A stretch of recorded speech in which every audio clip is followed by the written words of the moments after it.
Assalamualaikum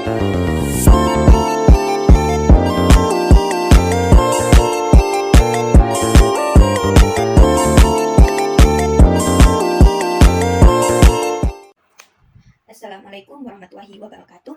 Saya Iftitahul Maliyah dari kelas BAI 4B. Yang pertama-tama yang saya hormati Bapak Kiai Haji Hasan Mutawakil Alawah, dan yang saya hormati Bapak Rektor Dr. Abdul Aziz SHM, dan yang saya hormati dosen pengampu mata pelajaran materi PAI yakni Ustadzah Kurnia Arisanti. Baik, saya di sini akan menjelaskan tentang Kurikulum 1975. Menurut Soeharto, dengan banyaknya perubahan yang dilakukan pada masa pemerintahan Soeharto mengakibatkan terjadinya perubahan di berbagai sektor seperti sistem politik, ekonomi yang mempengaruhi pada perubahan kebijakan pendidikan. Yang kedua, fase-fase kurikulum. Kurikulum 1968 dinilai kurang sesuai dengan kondisi masyarakat. Kurikulum 1973 arahan GBHN yang menuntut pelaksanaan pendidikan Pancasila Undang-Undang Dasar 1946, Kurikulum 1975 sebagai tonggak pembaharuan dan sistem pendidikan. Struktur dan isi kurikulum. Struktur adalah kerangka umum program pengajaran setiap sekolah adalah meliputi pengelompokan berbagai nilai antara pertama sampai akhir. Yang ketiga, prinsip. Prinsip itu dibagi menjadi 5, yaitu prinsip fleksibilitas. Diperlukan agar tidak terjadi kejenuhan jika setiap sekolah harus melaksanakan program keterampilan yang sama. Tujuan penerapan prinsip fleksibilitas adalah agar setiap sekolah dapat menjalankan program keterampilan yang sesuai, didukung fasilitas memadai, dan tidak menimbulkan kejenuhan. Yang kedua, prinsip efisiensi. Tujuannya adalah untuk penghematan sumber daya sekaligus peningkatan mutu dan hasil guna. Yang ketiga, prinsip berorientasi.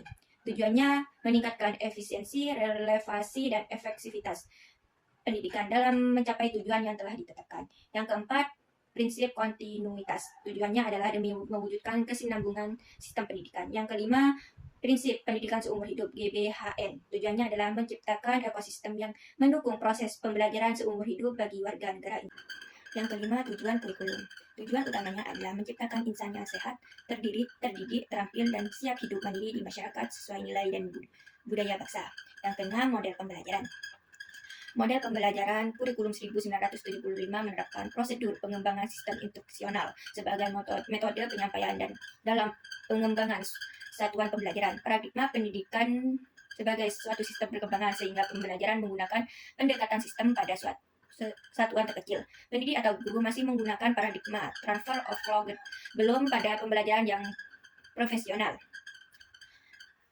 Kurikulum 1975 menuntut perencanaan pengajaran yang rinci sampai pada satuan materi terkecil.